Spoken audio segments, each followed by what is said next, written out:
Welcome back, ladies and gentlemen. This is Deep Waters with Deborah Waters. And wow, the first segment has been a very emotional one with the last caller, Lily, sharing her experiences as the first daughter and the firstborn. You know, it was really deep right there, especially when you you lose a parent early. You have to literally be a parent, even if you are a child. That's quite disheartening, and that's more of a burden than even a blessing. But I really want to know your thoughts. It's being a firstborn, a blessing or a burden. I want to hear your thoughts. Feel free to join the conversation, calling on 0705 993 6937 or 0705 993 7937. As always, I said I have with me in the studio a special guest of honor, a multi-influential force redefining the modern woman in fashion, and she's a founder and lead style consultant at Kwasi, and this transcends the trend to Kwasi. That's the company or the organization transcends trends to craft identities. She's also a PR professional, somebody with so much elegance, innovation, and empowerment, and helping to make the modern woman more beautiful and beautiful in the mindset also. She's a firstborn herself, and ladies and gentlemen, I have with me Jumoke Shotonwa, founder Kwasi Style Company. Hi. Hello. Good to have you. Thank you. People wonder what's a stylist doing here talking about firstborn, and all. And I know you are so passionate about the firstborns, and you yourself, you're a firstborn. What was the hardest part of being a firstborn for you? For me, it's having to meet up to expectations. As a firstborn, your parents automatically have expectations of you. Not just your parents, even everyone around you, right? There isn't a verbal conversation being had with you to say, oh, you're the firstborn, you must do XYZ. But that conscious conversations to say, you're the firstborn, your younger ones are looking up to you, you're the firstborn, know. So it's not really verbal. Nobody sits you down to tell you that. But those little but they do. Well, I remember but those little yeah, so that's what I'm saying. So those little statements, like your siblings are looking up to you, just gives you that, put you under that pressure, obligation to live up to an expectation. So I feel like that's one of the hardest parts of being a firstborn, where you have to live up to a particular standard, even though you want to just chill, like your other siblings. But yeah. So would you say it's a blessing or a burden? I particularly would say it's a blessing. Okay. Yeah. Why? I would say it's a blessing because, number one, I didn't choose to be a firstborn. Okay. Right? God chose me to be a firstborn. And there are so many advantages that come with being a firstborn. What are they? So number one would be, the double portion. Okay, go on. Number one would be the double portion. The Bible talks about how as the firstborn, it always comes with the double portion, right? But most firstborns are not conscious of it. So they have the mindset of struggle, of, I heard the last caller that spoke about if God decides to shine on you, shine his, favor on you. And as a firstborn, when you have the mentality that I'm the firstborn, and because of my responsibility as the firstborn, and because of the role as a firstborn, it comes with a double portion of blessings. So, but with this double portion, from where does it come from? Is it from your faith or what? Yes, from my faith. Okay, from your faith. Yes, from my faith. For other people who don't share your faith, I'm trying to think, where is the double portion? In what law, in what book, is the double portion? So are you saying that if people are not do not connect with what your faith or what your book, they can't tap into this double portion? Absolutely not. So if you it's not only connecting to my faith, I feel like it's just what it is. It's universal. It's how God has ordained it. As a firstborn, you have such huge responsibility. And I know that God ordained for you to have that level of blessings or the level of provision because of the role that you play. Now, let me give you an example. Okay. Look at Esau and Cain and Abel, or Esau and Jacob, for my faith, right? One already automatically have the double portion. But what the devil would do is to distract you from seeing that which is yours, and you're putting your eyes on something else, you're focusing on something else, and then you lose it.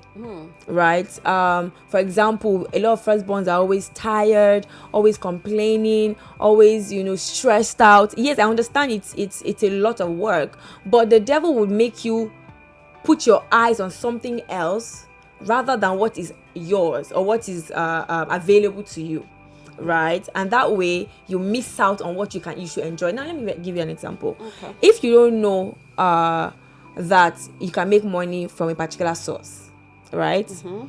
You can't tap into it. You're not conscious of it. You're not aware of it, right? What we are aware of is what we attract or what we are able to gravitate towards. So, for example, if I want a Range Rover, Velara right now, every time I see a Range Rover Velara, I'm just looking at, oh my God, this car, because I'm conscious of it, right? I can see it everywhere I go to. So that's the same thing of having that consciousness and that mindset of, I'm a firstborn. There's a lot of responsibility, on my shoulder, as it were. That means there must be a level of provision from me.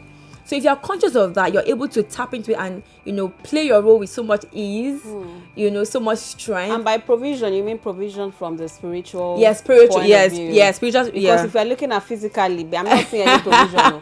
Let's be honest. If you're looking at it physically, so all these blessings and double portions you're talking about is still from the spiritual point of view. Yes. And here on Deep Waters, we love to talk about spiritual things, but we also keep it realistic too. Spiritual is fine. We also know that the weight spiritually is also there. But let's before we even go in with spiritually, let's even talk about what we can actually fix, physically, which is coming from you mindsets. Yeah. And all. This is Deep Waters with Deborah Waters, and I still have with me in the studio, Jumoke Shotonwa, Firstborn extraordinaire. Helping us understand the topic of the day. I can see callers coming in. Maybe some people have some things to say. Maybe they don't agree with you or not. Let's hear from them. Hello. Hello. Yeah. Hi. Good evening. Please turn off your radio or just walk away from the radio so I can hear you properly. I'm not looking. I'm sorry. All right. Cool. So talk to me.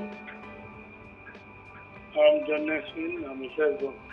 Oh, talk to me. Your name is what? I am John Nesson. I'm a firstborn. All right, John, a firstborn. Very good. So talk to me, John. Just want to correct something that your Guest. guest said. Okay. She's a firstborn. She's a daughter. There are difference between a firstborn, a daughter, and a son.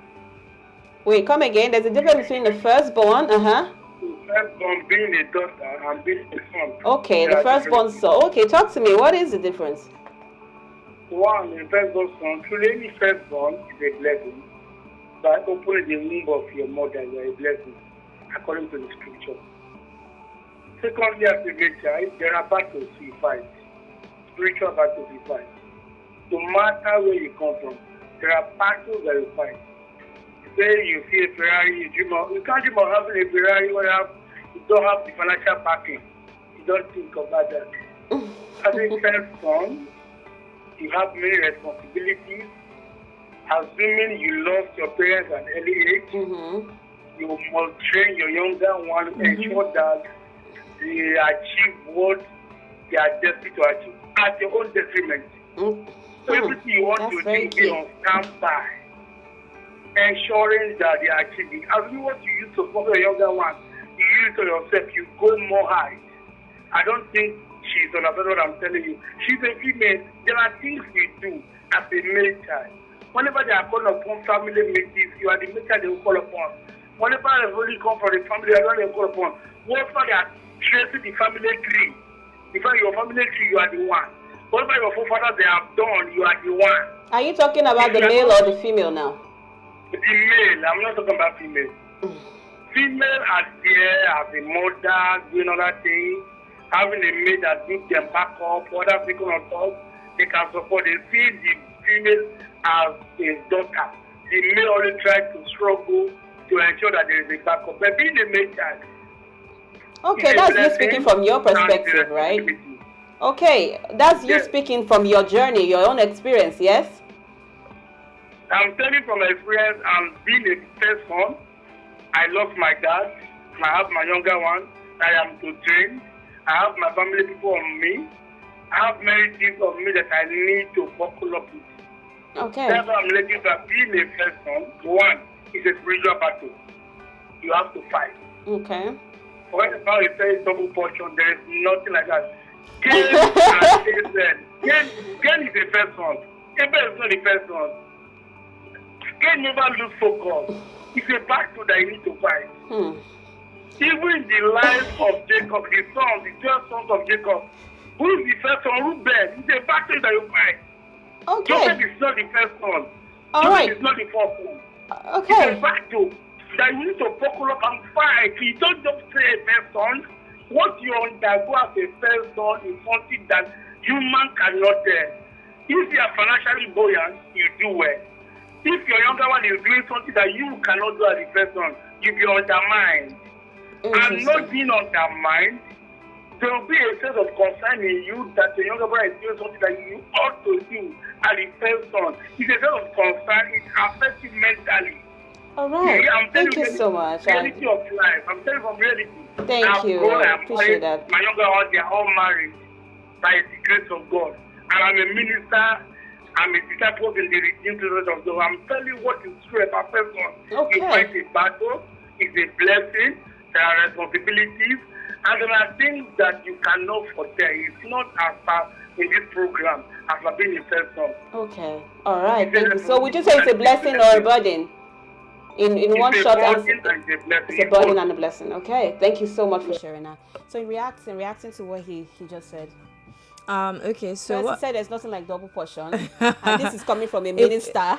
So I'm surprised there's not like because double it's portion. it's scriptural, right? If he's a minister in Redeem as he claims, I can open scripture here, but we don't want to go into that. Okay. So I would say, we all have our different opinions, right? But I would say it's a blessing. Now, he has said it's a battle, and I understand where he's coming from.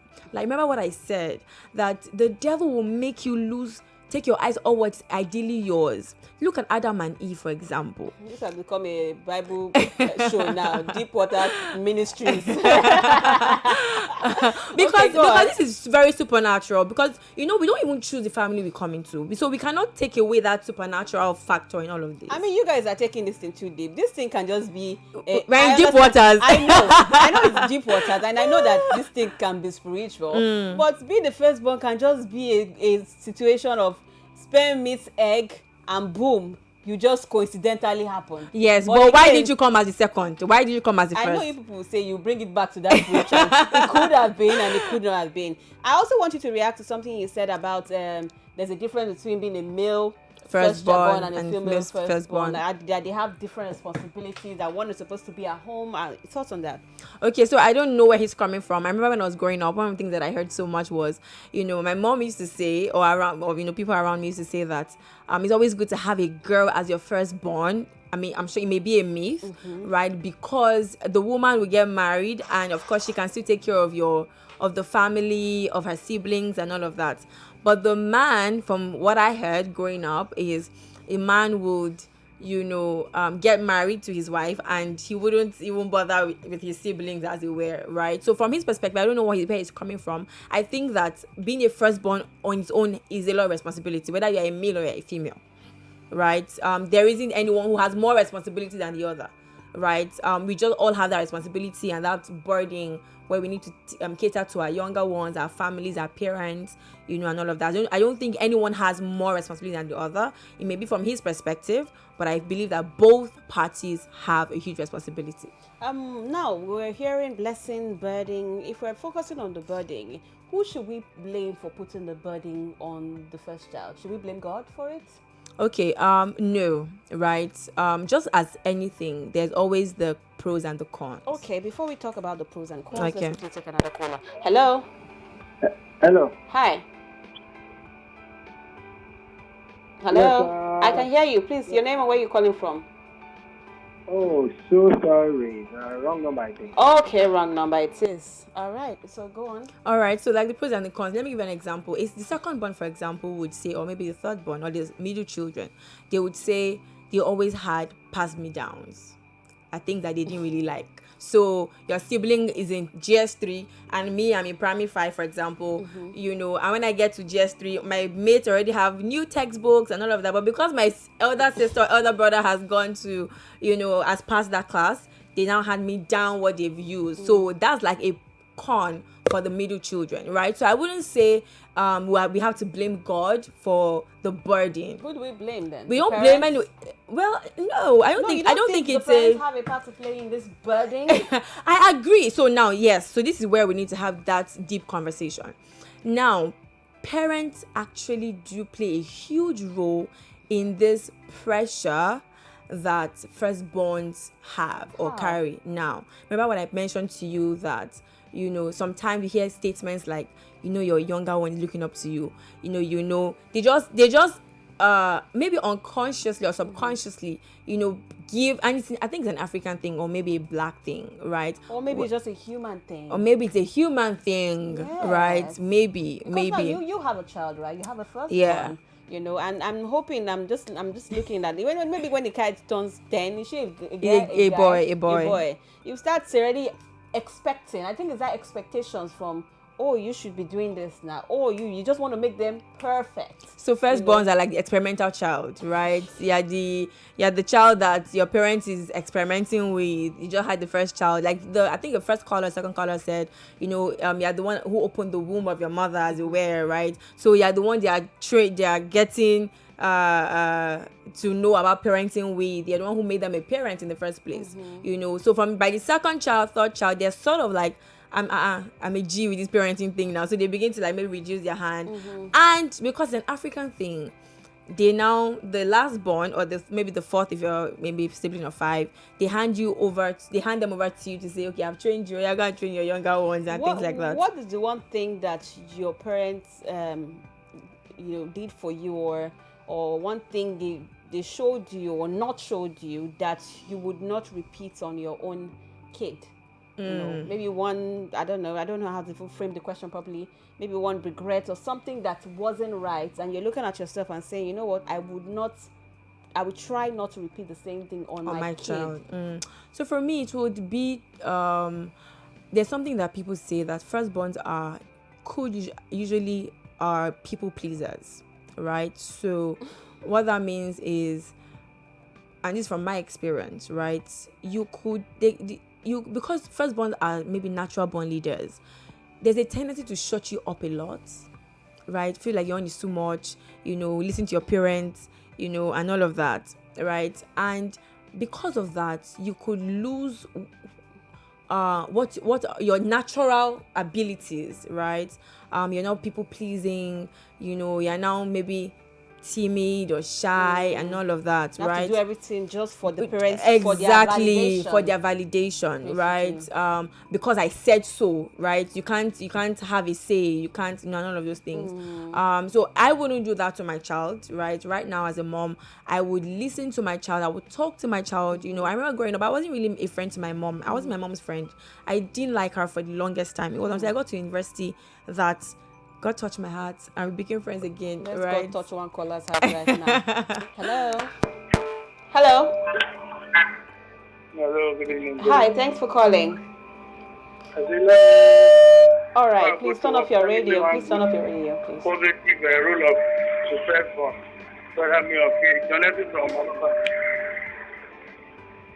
All right, talk to me. No.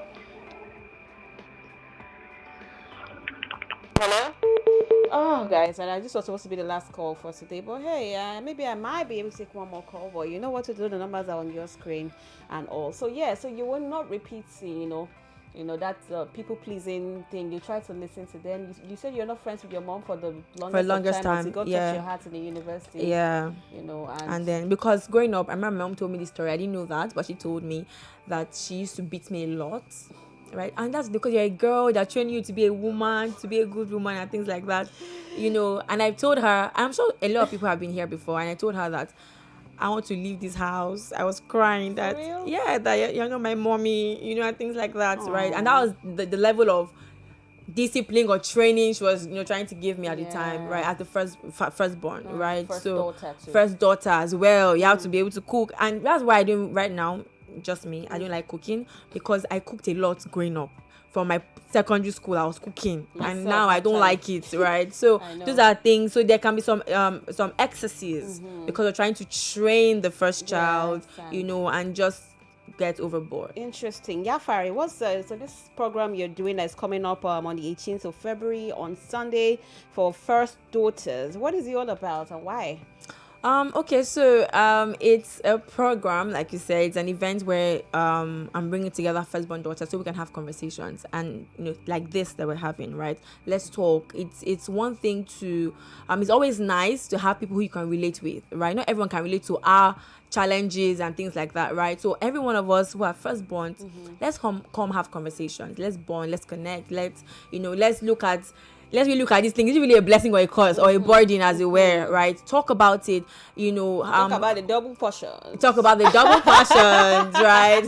I'll have a shoulder to lean on. You have a pastor there ready to lay hands on some double not portion necessarily.